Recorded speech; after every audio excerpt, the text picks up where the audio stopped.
Hello to all you patriots out there in podcast land, and welcome to episode 277 of Canadian Patriot Podcast, the number one live book club podcast in Canada. We're recording on December 28th, 2020. My name is Andrew. Joining me tonight, we have Gavin and Benny.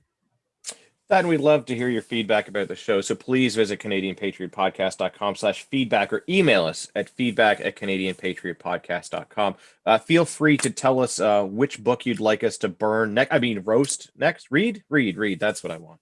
A version of the show is available on Stitcher and iTunes. We need your help to support Canadian Patriot Podcast. Visit patreon.com/CPP. Become a Patreon. You can get a better quality version of the show for just $1 per episode. Show you're not a communist.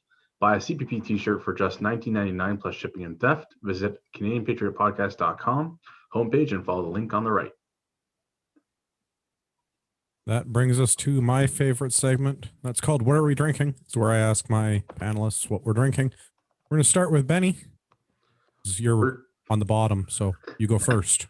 Working on my 2 liters today. Just the official government juice, huh? Yeah. Well, all right. Gavin, what are you drinking? I too am working on my 2 liters, but not of water. I'm drinking some of our homebrew mead. Straight out of the bottle, huh? Classy like that. There is some sediment in the bottom of those. Yeah, that's fine. It's fine. Just shake it up a little bit. It's good. Yeah. I'm going to continue triggering people with the festive holiday beers from Shakespeare Brewing. I have Peppermint Stout, the candy cane milk stout, and it's good. I also have a homebrew mead to drink because Gavin and I got our mead sorted out today.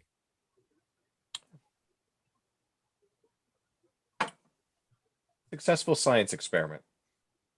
Yeah, we made alcohol for science. Thanks, nature. Yeah. You can take water and honey and some yeast and boom. A few weeks later, we have alcohol. Yeah, we probably could have let it sit a little bit longer. Might have had more alcohol. Yeah, but then I wouldn't be drinking it right now. I know. That was kind of the goal. So, remind everybody about their Patriot Challenge. Benny's drinking his 2 liters of water. I drank my 2 liters of water. This is one of 5 things that you should be doing. The other 4, exercise for 45 minutes. Practice a skill for 10 minutes, read a book for 15 minutes. Hey, conveniently, we're doing book club. That's works out. Yeah. Drink your 2 liters of water and complete 1 task that will improve your life. And if you're still on social media, grab a template from our website, link in the show notes, and post it on your social media accounts and tell your friends that you listen to the best live podcast in Canada. Yeah. At least maybe the only live podcast in Canada. Well, the coolest one. Well, I mean, self-proclaimed experts. So. Yeah. Especially on books, at least tonight. Well, we are capable of reading, and it is Book and Rifle Club. Yeah. Yeah. Proved everyone else wrong.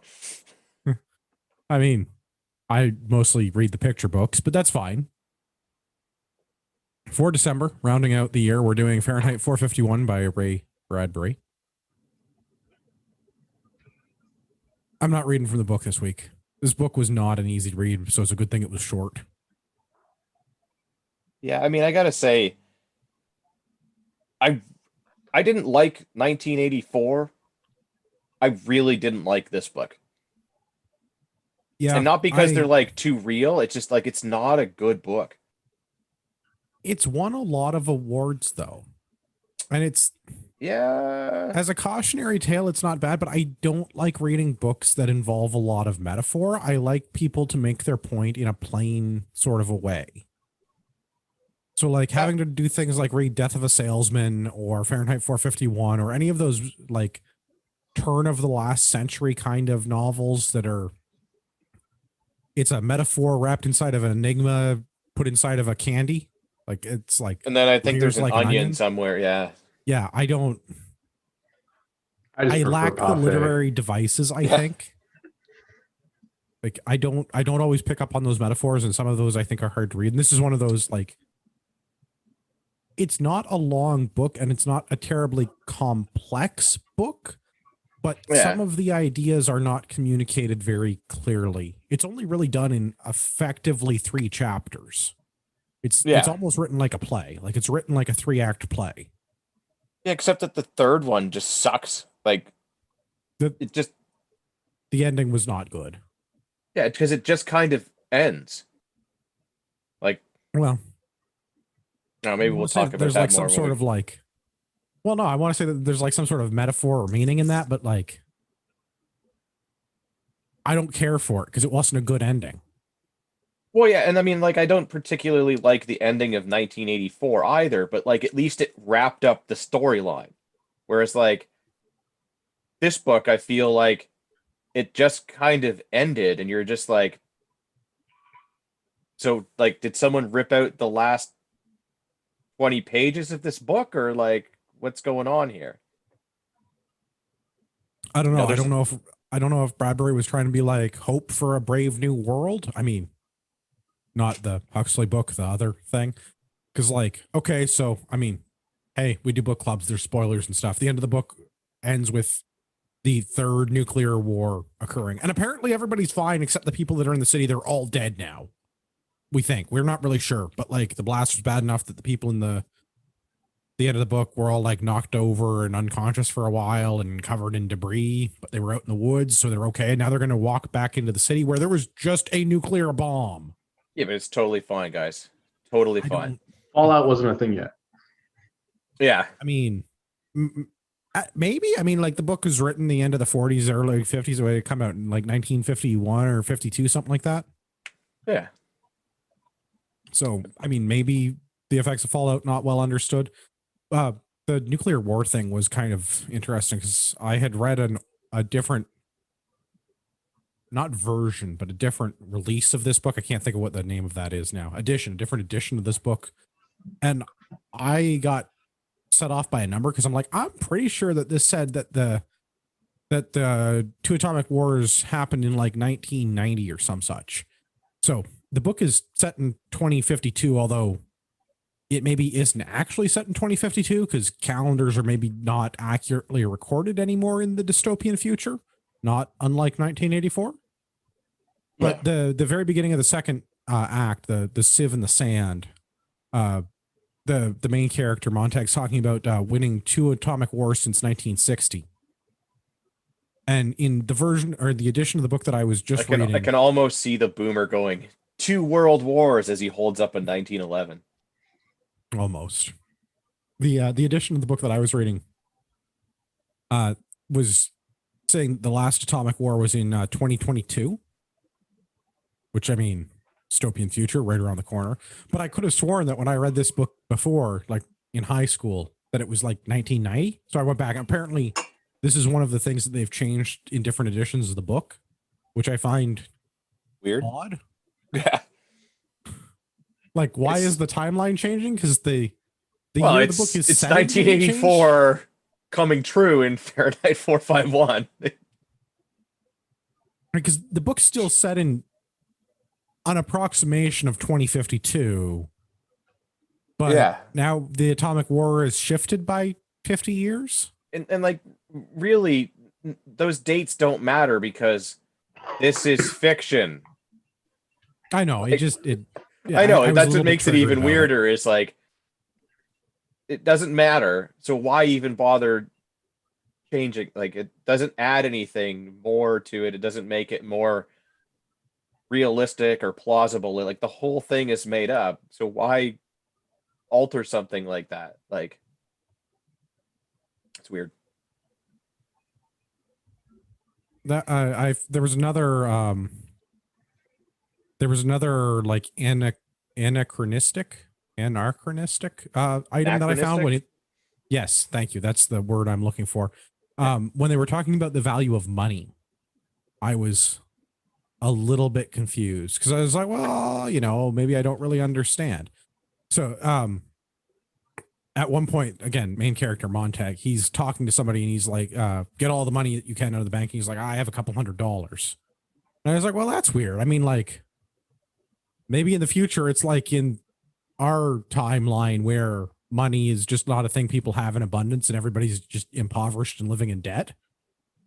But then I was like, well, maybe that was one of those other things that they didn't update in the book. Was maybe it was like $500 in like 1950s dollars, which would be like a lot more, $5,000 today, which is a significant amount to have in your checking account. Just sitting there like liquid cash.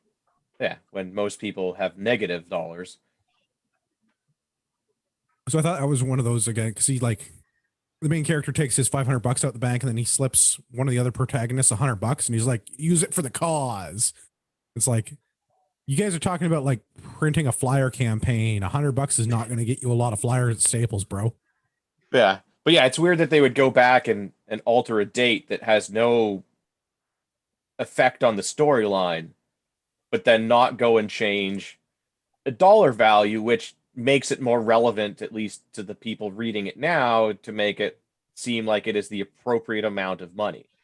Well, yeah, what's the demographic for your readers? Like, I read this in high school. To me, in high school, $500 is a lot of money. Well, I think that's a valid point. And that was why I was like, well, $1950, like, what does that equate to today? And like the equivalent with inflation is like $500 then, and be like $5,000 now, give or take. Yeah, absolutely. But that's the thing. It's just like, if you're going to change something that at least makes the story more relevant. Not the other way around. We're like, who cares? What's the difference of a few years? Yeah, and in the grand scheme of the book and everything, like that part is not terribly important. I just thought it was a weird. How do you say that word? Anachronism. Yeah. That they changed dates, but they didn't change relative currency. Like it struck me as odd. Yeah, but it's certainly not my biggest complaint. My biggest complaint was definitely the ending. Yeah, the book as a whole really is a complaint.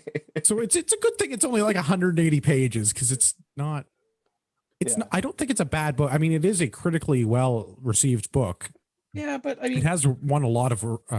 There's been a bunch of other books that have won a bunch of awards that I can't friggin' stand. Like in school, I had to read The Shipping News, that they made that terrible movie with Kevin Spacey about, and it was like the whole book is written in sentence fragments. So like my entire career as a student in English class, I would get in trouble if I ever wrote something in a sentence fragment. And now here they're handing me this literary masterpiece that's written entirely in sentence fragment. And they're like, oh, it's okay to break the rules when you know the rules and you're a writer and it's professional. It's like no, that's not how this works. Yeah, no, I agree with that. I don't like some of the literary devices that were in this book. Some of the future prediction stuff was pretty cool. The television screens that were the size of walls, whole like rooms that are effectively televisions, so multiple walls, like the VR kind of everything around. A weird way of doing it, but yeah, like that, you know. Which I mean, we're kind of getting to that now. Is like we have TVs that are large enough that they cover your entire vision. And I think the idea for it was more so that it's immersive is what it is. It's the way that we go about it is different, but you know, they slowly add more and more TV walls to their setup until they have a complete 360 fully immersive thing. And even the TV shows are interactive and input your name into the advertisements and the shows and all of that. So it makes you feel think, like we're pretty on the nose with that. I mean, not so much in television right now, because they still haven't got that for TV, but for web internet, stuff, it's definitely like targeted advertising is a thing. Yeah. That and a quick shout out to our boys at the Patch Panel for some of their targeted advertising. It is excellent and hilarious. They do. Yeah, very, very on point. Yeah. Definitely on brand for those guys. Yeah. So yeah, the immersive television experience, the targeted advertising, substituting the name of the viewer for whatever in the advertising, all of that. I mean, very good predictions for 1950, because like remember, black and white TV is just like barely a thing, right? Yeah, and certainly not something that was like readily available everywhere for everyone. And this is like, the description. I'm adding a fourth TV wall to my parlor. Literally every house having this. Like again, very very 1984-y, right? Like every house has one of these. Yeah.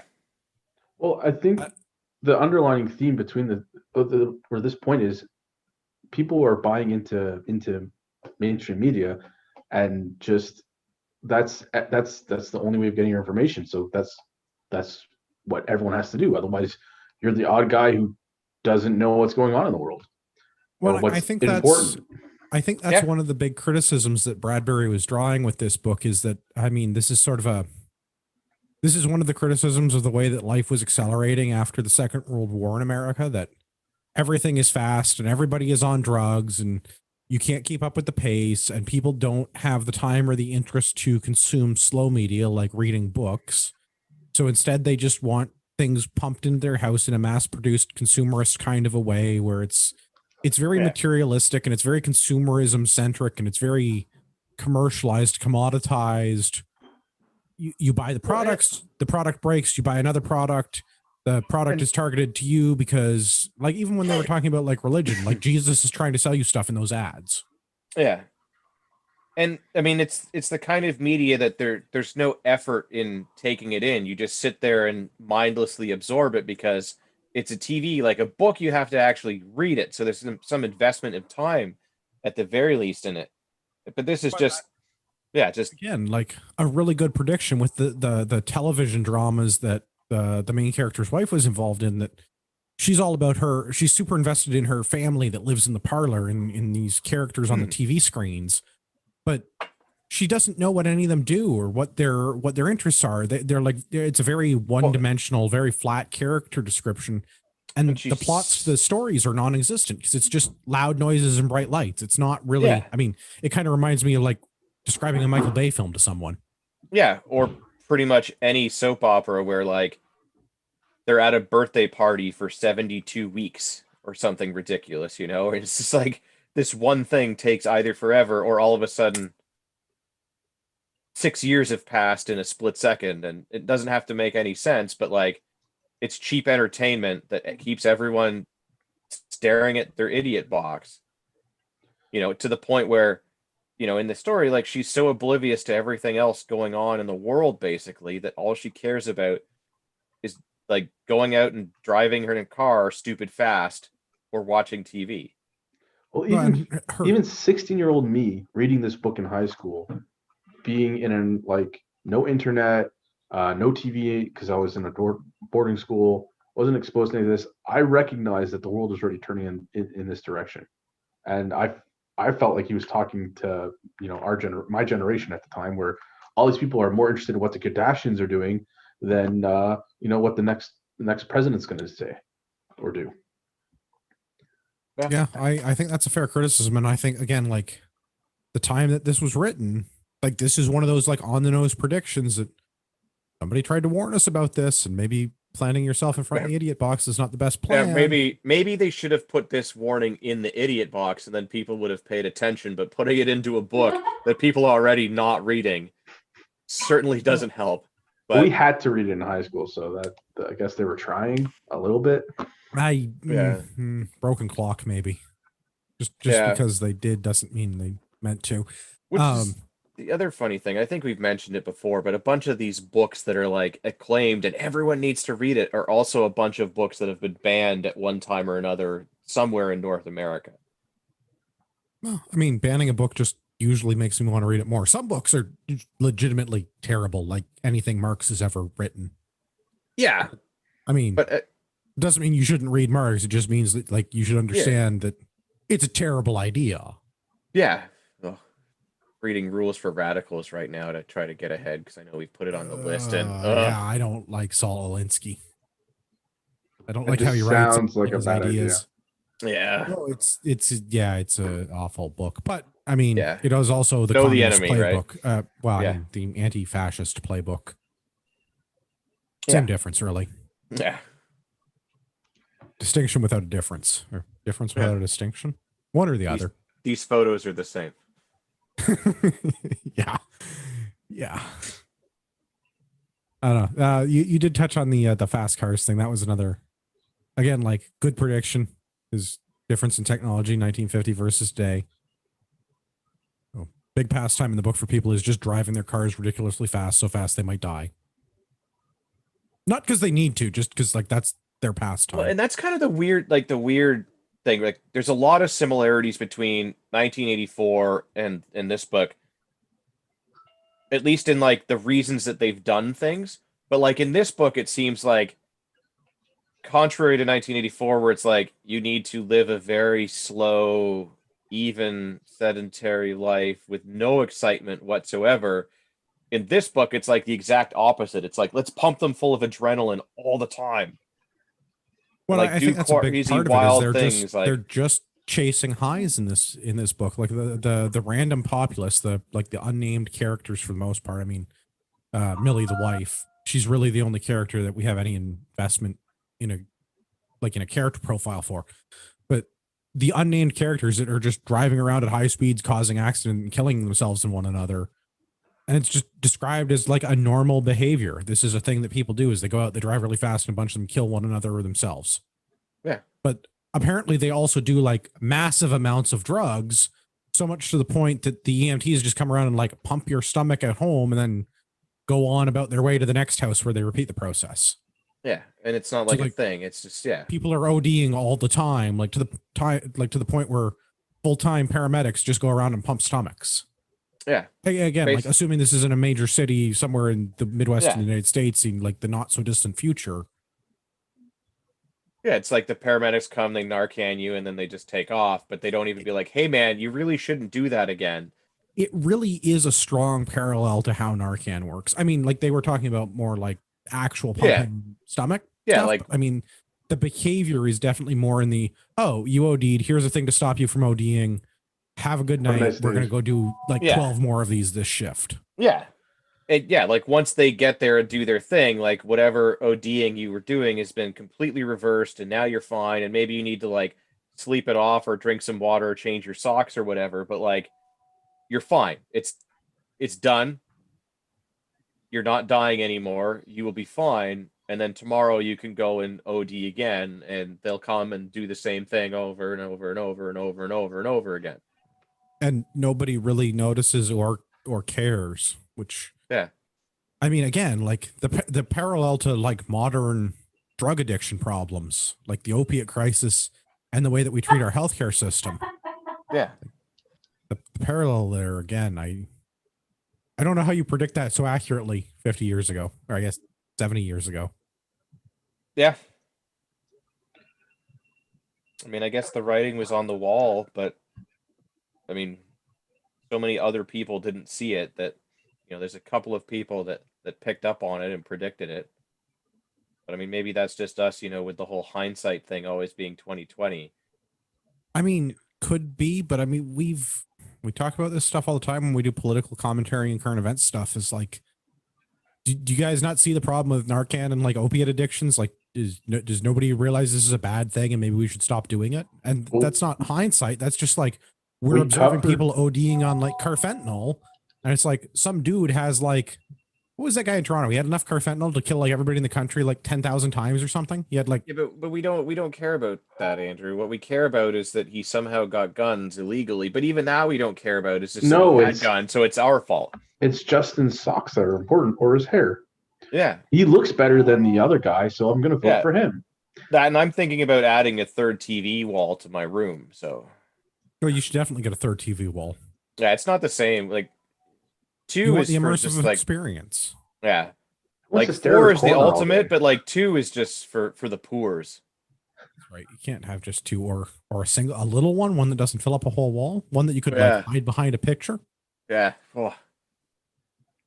Like, I thought that was funny too. The other protagonist, the retired university professor there, was like, even though he was so anti-government and so anti-establishment and so against the new media, he still had a TV, like one of these screen things in his house. I'm going to call it a TV for convenience sake, but like, well, he's like, I got to keep up with what everybody else is doing and know what they're on about.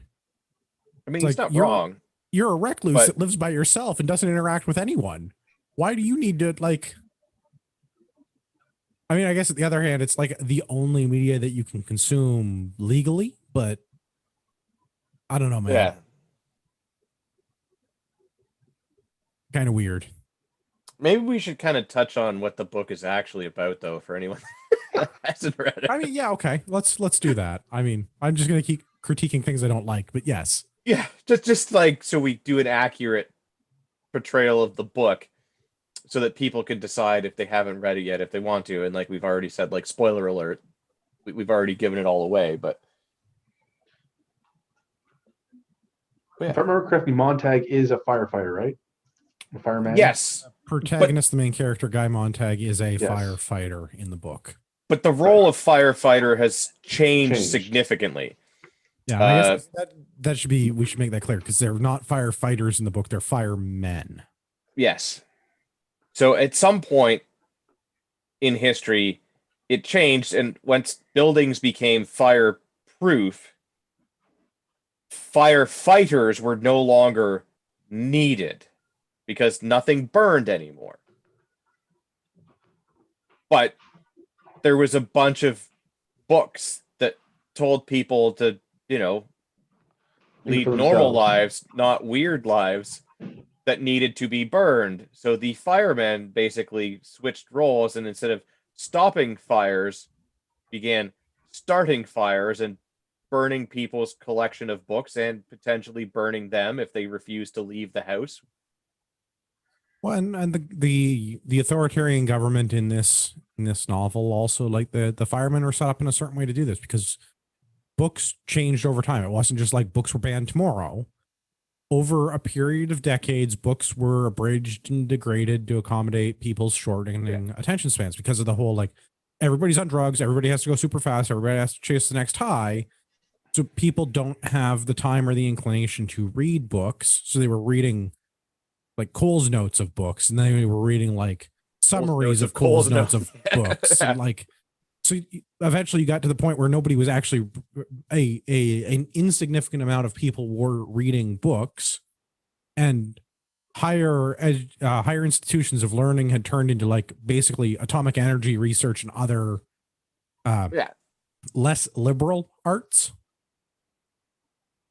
They're talking mostly about STEM stuff, but like it stands to reason they're also talking about like how to do production for the television shows and audio processing and all of the other, like all of the modern technical conveniences that are described in the novel. So like they must still have some sort of like trades and training and higher education. Yeah, someone's got to make the fast cars go fast, right? Right, but also all the liberal arts stuff is like basically no longer talked about. So like English literature is not a subject in school anymore, kind of a thing. Yeah, but with no books, what's the point of talking about it, right? But yeah. And the books were kind of going away on their own at the same point in time that the firemen became redirected to the destruction of books for the, I'm going to call it, betterment of society, at least in the eyes of the government. Yeah. Because there were people that were protesting because books were controversial and outdated, and they didn't produce value, and they upset people, and there's a lot of nuances and I shouldn't say poor, a lot of metaphors that I don't think were particularly effective literary devices. Yeah. So I'm trying to like summarize big chunks of the novel, but there was basically a lot of weird books were done away with over a period of decades. Yeah, a combination of lack of interest and the government using this lack of interest as a way to also ban them and burn them and all of that nonsense. You get people to lose interest, there's a confluence of events complain about it. Yeah, well, it's kind of like this whole Corona thing where like one thing happened and the government takes advantage of it. And then you get Karen to complain, and she freaks out anytime someone walks in without a mask.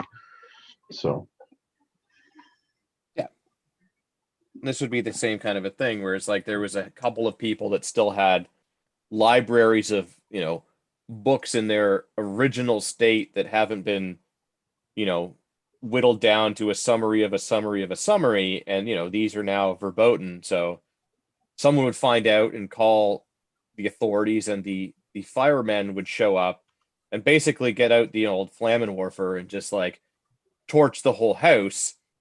And like nobody needs to worry because the building will be fine. It's just all the stuff inside the house, including the books. I find that as kind of like, because they describe like burning furniture and burning sofas and burning the TV walls, and it's like, you guys figured out how to build inflammable buildings. You couldn't like spray some of that crap on the sofas?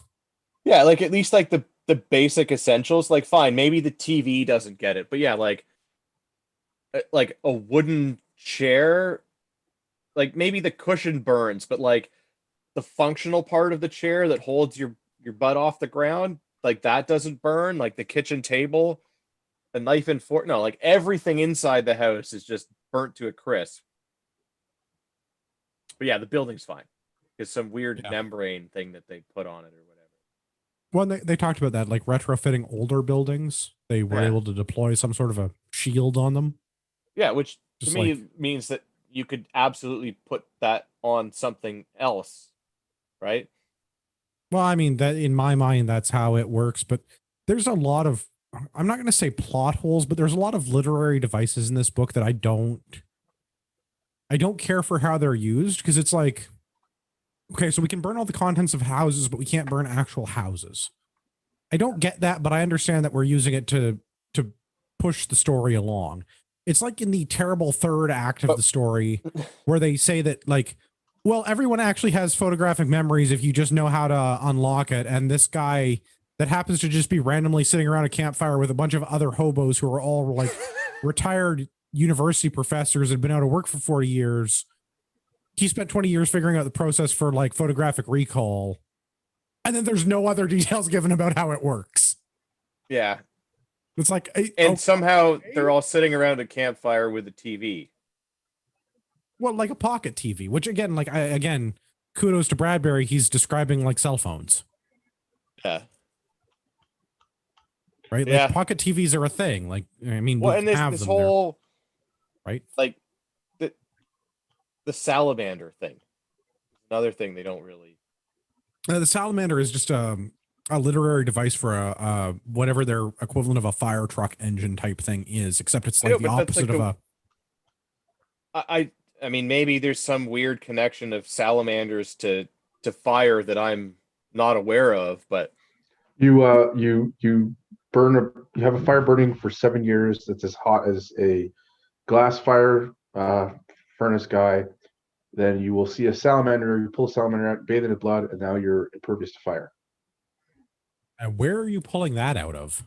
Mythology. I'm not sure if it's in the Talmud or not. Salamanders are in the Talmud. I'm not sure if the fireproof part is, but it's basically a basic, like dragons and phoenixes. Sorry, well, guys. see, that's I figured they were pulling it from like the dragons and phoenixes, mythical creatures kind of a thing. Yeah, but like you think they would have put a phoenix on it then? Not a salamander. No, so but phoenixes are rebirth and like rejuvenation. Yeah. But see, there you go. That's something that I didn't salamanders know, because that's a very weird, random. Well, I don't know. I feel like the Phoenix mythology thing is like a well-known enough piece, and it is described in the third act, like again, in like passing detail with no context, because they're just like, we're gonna fry some bacon, and also there's this thing about phoenixes, and then one paragraph later it's over. Yeah, but the salamander thing, I had no idea about that. Like phoenixes, I'm well aware of, like the whole, like they burst into flames and are reborn, and they do that like as a cyclic thing. I had no idea about salamander. Like it's a weird little tiny lizard thing that lives like in damp areas. Like that is like the furthest thing from fire. Yeah, so learn a little bit about mythology. Well, there you go. But yeah, I mean, if it's in the scriptures, that's kind of weird because Bradbury doesn't sound all that Jewish. So I don't know where the salamander originates from, but I don't think it's strictly Jewish. Yeah, but I don't think like at least not the New Testament. I don't think goes on about Bibles or about salamanders. Not Bibles. It's not in the Testament. It's not in the Old Testament. It's the Talmud. So the rabbis around just after the destruction of the Second Temple. They're contemporaries. Yeah, see, like I don't think there's like a 70 Pope Pius II or III or whatever had a thing about salamanders, right? Like there's nothing in, and I wouldn't know about Islam and salamanders or anything else in salamanders. But yeah, that's just kind of weird. Like it's like a weird little, which I guess if that's the thing, then Bradbury was more well read than I am, which is not surprising. Yeah, there's weird little things like in the book that just Oh, that's super weird. Okay, so I found a summary of it in a study on classical lore, and one of the places that this happens is, yeah, just what Benny describes in, I'm going to butcher this, Higaga? I must be Maybe. like a chapter. I'm gonna go with yes. Okay. He butchered it so badly. Hold on a second. He doesn't understand what you're saying. Wait a second. Does it give you a page? Yeah, Higaga 27A. Give me a second. Higaga? The creature that is a product of fire and relates that anyone who is smeared with its blood will be immune from harm from fire. Rashi 1040, the primary commentator of the Talmud, describes the salamander as one with which is produced by burning a fire in the same place for 7 consecutive days. So, 27A, you said? Yes. It also comes up in a couple of other places in like medieval and like Renaissance Europe lore type stuff. Weird. But it's the same kind of weird. The more you know. Yeah. Like, is that like, I'd say I'm fairly well versed on my bizarre European lore, but that is one thing I'd never heard of. Well, you got to read more Da Vinci because apparently it's in some of his journals. Oh, well, in that case, I'll get right on that and then like crack out your Italian machine. And yeah. That's cool. I'm actually learning this with a friend of mine, and yeah, I guess we'll get to this in a couple of weeks. But yeah, it's here. Well, there you go. Okay. Stay tuned for Benny's podcast on his book reviews. All about salamanders. Yeah, this is one of like 72 volumes, so it'll take you a while to get there. Yeah, that'll be a little bit, yeah. Well, we didn't mean to ruin that for you and jump ahead in your reading, Benny. Fair enough. I knew it had to do with fire. I didn't realize it was such a big religious deal. This thing that everyone knows about but us. I don't know if it's so much religious as it's cited here. Well, I mean, you got to pull it from somewhere. So, I mean, maybe that's the source that it pulls from. Okay. Science thing. Everyone burn a fire in the same spot for 7 days, and let's see if we can make some salamanders. All right. I'll get right on that. We'll report back to you in a week. Next Monday. Stay tuned for the all salamander. Next Monday. Yeah. Salamander Monday. It's all the rage.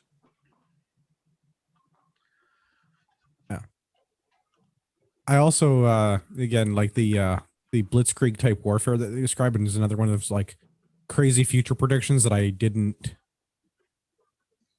think you got enough credit for, because like they're talking about constantly having bomber aircraft flying over their town, and they're constantly going to wars, and the wars last like days. Like one of the neighborhood wives' spouse got called up, so it sounded like he's like some kind of a reservist or something. He got called up, and they got a 72-hour notice that they're getting a call up, and they're like, you'll be home in 2 days. Like, okay, so you got more notice that you're going to war than the length of time you're going to be at war. Again, yeah, but it seems to be a constant thing. So kind of like in 1984, where they're, constantly at war with East Asia all the time, unless that changes. But they're constantly at war. Whereas this one, it seems that like they're not necessarily always at war, but it's always going to be like, oh, in the next few days we probably will be for a couple of days, and then we won't be, and then we will be, and then we won't be, and then we will be. So it's you're effectively constantly at war with different people over and over and over and over and over again. Well, but I mean, we had that all through the 80s, 90s, and into the early aughts, right? We had Grenada and Panama and Desert Storm 1 and Desert Shield, and then we had the second war in Iraq. Those were all besides the second war in Iraq. I'm pretty sure that all the previous ones were all based off the oil. West sorry, no, that was Iraq too. The West against the East, right, against Russia. So I mean, yes and no. The British invasion of the Falklands. That was just the Brits and the Argentinians having a dispute over who owns some land. That was either an oil war or a Russian proxy war. It's like the one that stands out. Yeah, I know that's the one that comes to my mind. But that's what I mean. Like the 80s, the 90s, and into the early aughts, like you had a lot of small scale regional warfare. I think the difference between the way 1984 is and say Fahrenheit 451 is Fahrenheit 451 is more of the result of society moving in a specific direction, whereas 1984 is the government using these tools to control the party using these tools to control the populace. Yeah. So it's more of a symptom of, well, if everyone's got ADHD, then I'm annoyed at Italy today, so let's start a war with Italy, and we're gonna it's gonna take us 2 days to get to Italy, so we're gonna fight them for 2 days, and then when that finishes, I'm gonna be bored, so like I don't want to fight Italy for a week, so I'm gonna be done, and then I'll go fight someone else later. Like, well, and it's almost it's very reminiscent of the current news cycle. Is like it's got to be on the front page, and as soon as it's not on the front page, it's no longer relevant, and it may as well not be happening because no one's paying attention to it anymore. Yeah, which is, like, I mean, the thing that amazes me right now is like we're still talking about the corona, and it's like 9 months into 2 weeks to flatten the curve, and we're still talking about it when like the average news cycle is 2 weeks. Yeah, like 2 weeks tops. Like I don't even know if we're over a week anymore. Like the news cycle transitions. Yeah, so like maybe a super now. like a super major event is 2 weeks. Minor things that are like irrelevant to begin with, it's like hours or days, and like something that's maybe minorly important is maybe a week. Like, but that's what so this is one of those things that I think that, like, because of the social commentary, everybody's on drugs, everybody's looking for some kind of adrenaline high or some equivalency, right? The synthetic high for whatever, drugs or alcohol abuse or some other thing. That they're going through the same process, so like they got to keep it in the news, because even the middle of the third act where they chase down the main protagonist and they totally lose the trail and they call in reinforcements and he slips away in the night and they still kill somebody on live TV because like they got to have a conclusion to their story and they got to finish the news cycle out, because if it's 5 minutes more, people are going to tune out. But I mean, that's kind of the same as like in 1984, where it's like, it doesn't matter. We're going to just find someone, blame them for it, and rewrite the history. Well, I think the difference is more that in 1984, they were just making stuff up. Whereas in this one, they're broadcasting it live. In 1984, the party was making things up and altering history to suit their agenda. In Fahrenheit 451, the media they're altering live. Was making things up to suit their agenda. Yeah, you're right. Doing it in real time. Right. Yeah. And for effectively the same ends. Yeah. Just one is rewriting history. The other is rewriting it as it happens. Because it's like, yeah, this guy was going against party policy or whatever and on the run, but they lost him. But like, oh, we can't have that. Can't get away. Right. So let's just find some other poor bugger that like we've got suspicions on and, gun him down in the streets kind of a thing. And but I feel like the difference between the two would be that in Fahrenheit 451, the populace don't really care. So the amount of effort that has to be put into that's because make them look the other way is very minimal. You just say, well, we're going to do this guy instead, and as long as they get to see their they get to see the blood, TV, they're fine. They don't care. Whereas man, it's the same, basically. Ends, but like a different way of going about it. That's the big difference to my mind. 1984 is very much the party controls everything, and Fahrenheit 451, the government is not really like a vast shadowy conspiracy the same way that it is in 1984. Fahrenheit 451 is more like the TV said so. Like it's very much and they don't really get into who controls the media. Whether that's the government or just the media. Well, and then I think that's the commentary. Like that's the parallel that I'm drawing with now is like, I don't think that the government directly tells the CBC what the CBC should run. But I mean, $600 million goes a long way to making sure they get the right message. Yeah. It's not dictated, but it's dictated. Well, I mean, you don't got to have people in, smoky back rooms vigorously rubbing their hands together in order to get everybody on the same page, right? Like these people all know the shot. Yeah. They don't, and they know that if they want to keep getting the money, right? Like that they know what they happened years do. ago, and now we're just running the same play over and over and over. Yeah. Just keep running the play because you know the shot. Everybody knows the shot, so just keep doing the thing, and you want to keep getting your 600 million and keep them tuned in and make some spectacle and have them tune in next week. Because the protagonist's wife, Millie, her whole social life is based. Even her real life friends are only her friends to watch television together. They have no real social cohesion. The ones of them that do have children don't raise their own children, except what they say, 1 day out of every 10 that the kids are at home. They're home like 3 days a month. Otherwise, they're off at some kind of a boarding school. And it seemed like a universal comment. Like that's just how it works now. So everybody's just in some kind of a school situation all the time, or the 9 days out of every 10. Probably government indoctrination camp. But yeah. But that's what I mean. Like they have no real investment. They don't really know where their husbands are. Like the one neighbor lady that was over watching TV, like her husband got called up. So he's probably like some kind of an army reservist.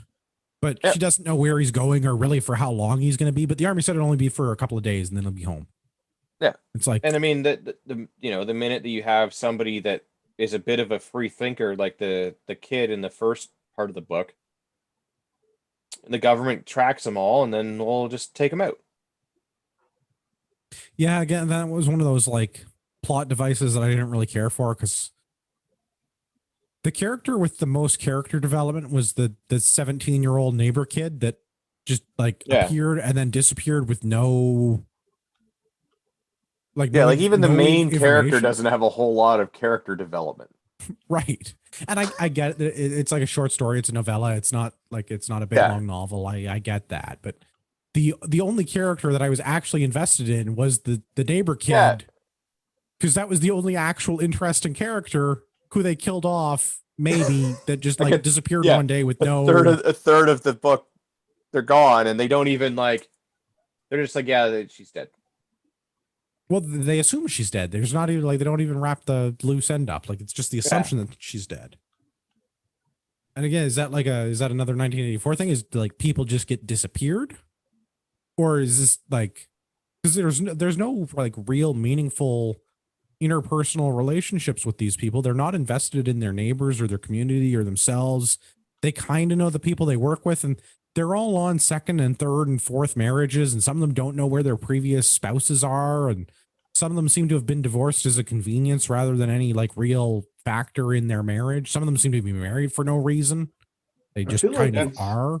It really boils down to the people are just not interested in other people. Like society, yes, there's so much missing from the story, but that's just you're seeing the story through basically Mantag's like perception, where if someone disappears and like, well, who cares? They're not important. They're not on the TV, so why do I care? Well, and I wonder if, again, like this is a prediction on social commentary that I can draw parallels with today, is like, do you know the people that live on your street? Well, most people probably not, but like if some Instagram famous celebrity has their helicopter crash outside of LA because they have an unlicensed pilot flying their aircraft, like that's like big news on the TV for a week. Yeah. Well, I mean, get a little bit of off on a tangent here. I mean, on the way to your place today, allegedly, because there's a lockdown, Angela and I were talking about the super fan, because we drove past, I guess, his car lot where he sells cars out of or whatnot. It's like, you have a guy that like, he's famous because he follows around people that are good at sports ball. Who gives a shit? I don't. There's a guy that sells cars that is famous for. I'm with you, Andrew. What? Yeah, exactly. But like, that's the thing. It's like people are so involved in the social medias and the everything else that you can actually level of meta that I don't even understand. You can have somebody that hasn't actually accomplished anything themselves, other than being like the most proficient at being a fan of somebody else or a team that happened to be successful in a particular season. He's a big fan of the Raptors. The Raptors did well at sports ball in this last go around. Okay. So he's the super fan. So he wears like a Raptors jacket, and he went to every game and took a photo of himself at every game, and is always posting about the Raptors and how awesome basketball is, and yet like, but has done nothing himself. I don't want to say that I imagine there are a lot of people that do that, but I imagine that there is not an inconsequential number of people that do that. But somehow this particular individual has become famous as a result of it, whereas the others are just like, who's this loser? But that's the thing. It's just like, I don't even know if that's like a social commentary. That's just a really weird thing. Is that his identity? But you get people that are so wrapped up in shit that don't matter. Well, and I mean, the parlor family thing in the book, that they don't know any of the stories or what's really going on. They're just excited that their show's on again. Yeah, and like, not this just guy just being wrapped up in basketball that don't matter, but like the people that are following this guy that really like. If you really like basketball, just watch the friggin' game. Who cares what this yahoo's doing? But here they are, just getting all wrapped up in shit that don't matter. I mean, at least they're not driving cars around really fast and crashing and dying, because that would be tragic. But like, maybe don't spend so much time facing your idiot box, your portable idiot box, and read a book like Fahrenheit 451 with some people. Yeah, make some mead. When you're not being locked down and you can like see people, or you can at least like put meat on your porch and have people drive by and pick it up because you made it before the lockdown. Because that's what totally happened. Yep. I mean, we complied with all of the necessary guidelines regarding. I even wore a mask when I went up to its front door because that's the law. That's not the law. No, it totally is. You gotta wear one all the time, even when you're home alone. What about if you're using glory hole? No. I thought we don't live in California. If you're on the receiving end of the glory hole, you have to wear it. If you're on the giving end, it's okay. Huh. I feel like this current timeline is very upsetting. Well, that's what happens when you shoot Harambe. No, I'm good. So you cut a hole in a wall. No, but we're good. Too much. It's like dick in a box, but a wall. And anything else with 451? It's terrible. It's a terrible book. Novel. Yeah. So if we're gonna burn any book, would burn. I was gonna 10 out of 10 would burn this book. My memory of the book is like the beginning where he's a firefighter. They're firemen. They're telling you what's going on, and then he meets some people, and then my memory gets hazy, and I remember being like, "What's going on here?" So. Yeah, it's kind of exactly how the book goes. That's exactly how the book goes. I literally just finished reading it, and that's my memory of the book. Yeah, I guess because he starts getting these kind of ideas about like maybe the firemen used to do something different. So like he starts calling in. So he goes out on a call to go burn a bunch of books inside of a house, and like the old lady doesn't want to leave her books. So everyone's like, just burn it. So they like set ablaze to the entire inside, including the lady, because she would rather die than live without her books. Right. And like I mean, to be completely accurate, she did commit suicide. They just doused everything in kerosene. She lit the match. Yes. Fair. But not that that makes it any better. I'm just saying they weren't murdering. They were just, assisted suiciding. Yeah. Slightly different. That's legal in this country. Yeah.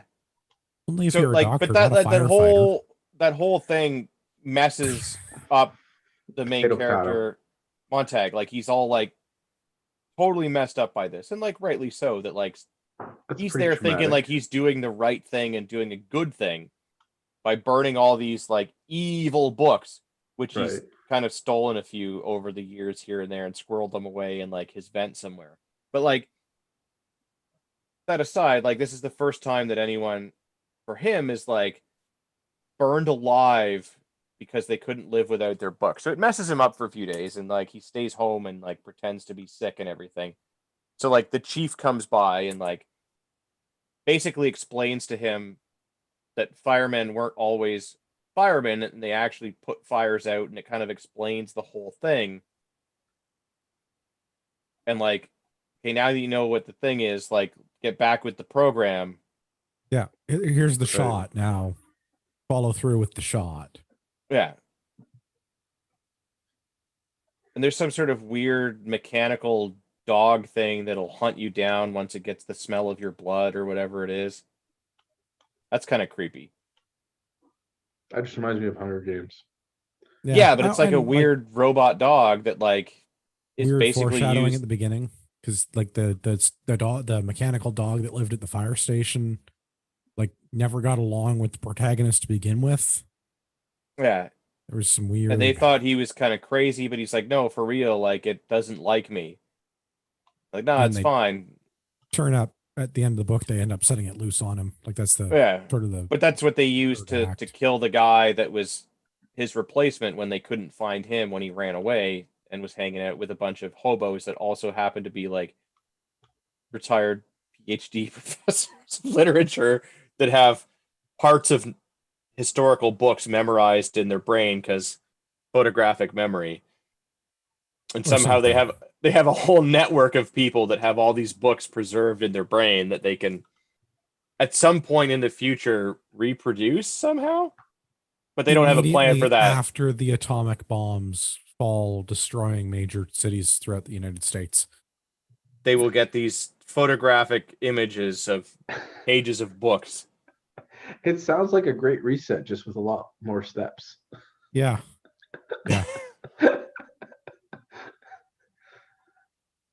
I don't know.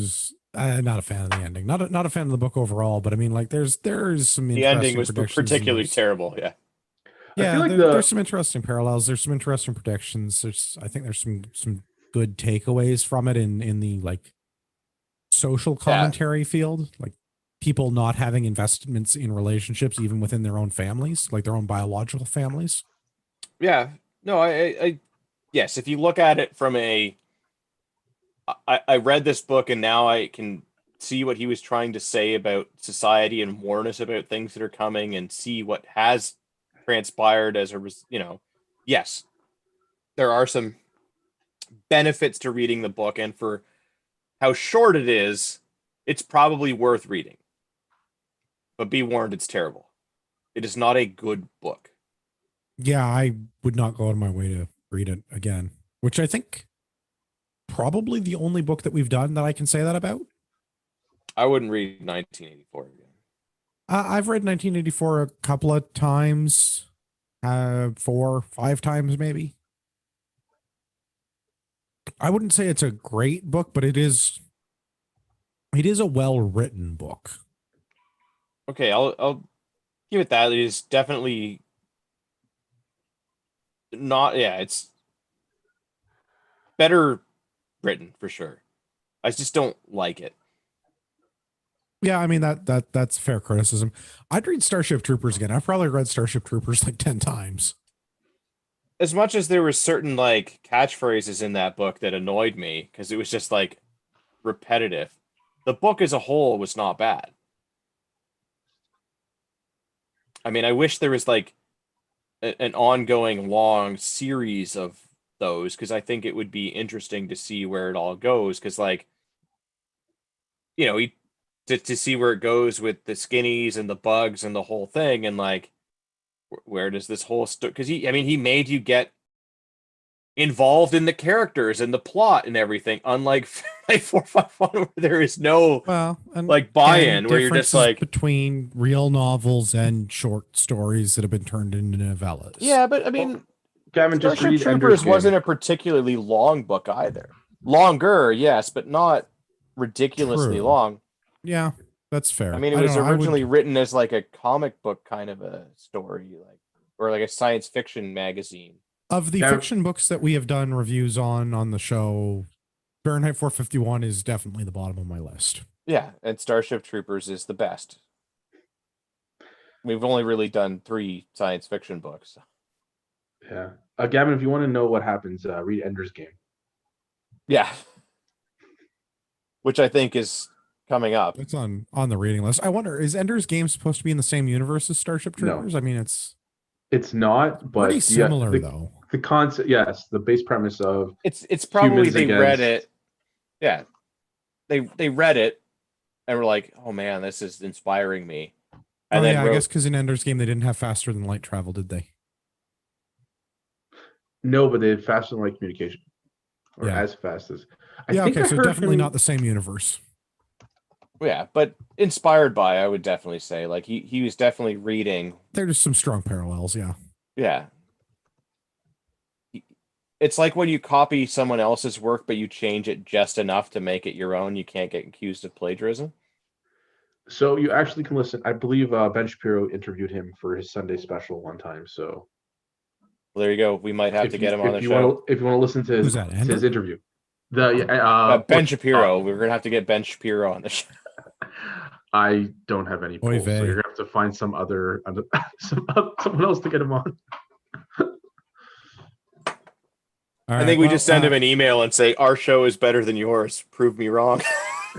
No, then he has thinking of that's not Ben Shapiro. Who's that? That's the other guy, Crowder. Yeah, right. Yeah, whatever. We'll just use that line anyways. Good enough. Next month's book. Next month, new year, new book, new you. Yeah. Tune in January when we do. I thought I put this in the show notes, but I guess I copy and paste it badly. Turn in next month when we do Discipline Equals Freedom. Discipline Equals Freedom. Ugh. I do like Fritos. They are delicious. Fritos. Discipline Equals Fritos. It's how to gain 50 pounds in a month. New you, or new year, new you, fat you is the that show's going. Yeah, Jocko Willnick, Discipline Equals Freedom. That'll be next month's. Yeah. Did we decide on a February? Are we gonna do? Do we want to just call it now? I don't have a February book in my show notes, but if you have one handy that we're doing for February, I'm good with that. Did we want to, like, are we going to still go do the fiction, nonfiction? I think that's a good sequence. Do we want to just do we want to just go into... This is going to be terrible content if you got a book or not. Yeah, no, do you want to just say that let's do Ender's Game? All right, let's do Ender's Game. It was one that we've talked about, like, and I think it goes well in the sequence of fiction novels that we've been doing. Oh, I see what it is. Previously, we talked about Fight Club. Yeah, okay, let's do Ender's Game. Or Fight Club. I'm good either way. Well, we've already said Fight. What? Who? All right. Ender's Game. Then some nonfiction, and then Fight Club. Deal. Done. Is watching the movie good enough for Fight Club? I've never read the book. I just got a copy from my wife, so I'll let you know in a couple weeks. If you want to see the boobs that they splice in, yes. Otherwise, no. Oh, okay. I don't know. I haven't read it yet either. I don't know. My wife speaks highly of it and got me a copy. So, and I have a very well read copy of Ender's Game upstairs somewhere. All right, you heard it here first, folks. Get reading. Jason on YouTube suggests Gulag Archipelago. I'm going to go with not in February, maybe at the end of 2021 when I get some time to read it, because that is a book. Not saying I don't want to, just saying that's a dense read. Yeah, we've talked about it, and I think it's definitely on the reading list, much like Rules for Radicals. But I think Gulag Archipelago is going to be not all of the parts for it all in one go, but like part one might be a book for 1 month. And then we'll figure out the rest of it. Yeah. Yeah. I'm super interested in reading Gulag Archipelago. I'm also super terrified of reading it because it seems like a work. Like it. Yeah. Peterson's 12 Rules for Life was, it was hard to get through. Jocko podcast, Jocko and Jordan Peterson are on and talk for like 4 hours about Gulag Archipelago, and they don't actually even talk about the book in that episode. Yeah. And they talked about it without talking about it for 4 hours. Like the book itself, I think, is something ridiculous, or at least part one is like 16 hours, and there's more than one part. I think there are 3 parts. All about some guy's shitty life in the gulag. Yeah. Yeah. I don't know if we're doing that one this year. Maybe. Definitely on the list. Yeah. I think it's important to read it. I mean, like we said with, Rules for Radicals and some of those other lefty books, I think it's important for us to read them and understand them and see where that side of the equation is coming from and what their, battle plan is, if you will. So but also for reasons I want to do things like read Infantry Attacks by Erwin Rommel, because like that may become relevant at some point in the future. Yeah, or absolutely. More Jack Donovan, because that was a really good episode, because everybody enjoyed talking about our favorite gay Nazi. Yeah, and I'm pretty sure we could get him on the show. So you're saying we could get the gay Nazi, but not Ben Shapiro? Well, I mean, we should get the gay Nazi and the Jew on the show at the same time. Let them duke it out. We won't have to do anything. We could just sit here. And it's watch. The easiest content we've ever created. That would be not, yeah, I don't know. So I don't know. Tune in some point in the future when we get around to Gulag Archipelago, because that's going to be yeah. Read the other books first, and then we'll get to... That's going to be a thing. Yeah. I don't know. There's a bunch of other stuff that's on the list that I want to read. Like we want to do some Kevin Mitnick books. We've talked about doing some more of the classical dystopian books like Atlas Shrugged, which again, one of those books that I did not like the one time I tried to read Ayn Rand. I'm pretty sure that I'm going to continue to have that opinion of Ayn Rand, but it's also like, this is a culturally important book that we should discuss. Yeah. Yeah. And some more stuff in the sort of genre of Left of Bang, where it's nonfiction, but it's practical stuff. It's not like self-help like Peterson or Jocko, but it's practical skills. Self-preservation. My second favorite Gavin de Becker, Gift of Fear. That's on the list of books to do someday. Like, and maybe we'll read the 9th edition of the Canadian Basic Amateur. No, we won't do that. That'll be very boring if we review that book. Oh my gosh, I tried to read that book once. I don't know how I'm going to do it again. Well, you better get used to it, Benny, because in 17 days this is going to be our first class. Yeah. We're not doing a book review on that. No. All right, let's go around. Benny, where can everybody find you on the internet? BennyLewis.ca. We are currently only taking back orders on cam loaders. So order hearing protection or knives. Stuff. We do. We have Wesson knives and Decibel custom molded hearing protection. So sweet. Yeah. Devin, where can everybody find you? You can find me on the Instagram, UrbexGTA, all one word. If you've listened this long, use the discount code Patriot at checkout when you're shopping at Ragnarok Tactical. Also, if you're not following Ragnarok on the social media, I can't help you out on the Facebook, but the Instagram, because I still have access to that page. Stay tuned with where you can find us in person. Yeah. There are things that are coming up. I have to apologize to Rod Giltaca. We couldn't get him on the show. Rod didn't understand the salamander reference either. Still in the library trying to figure that one out. For all of our listeners out there in podcast land, I'd like to remind you that you're the true North, strong and free.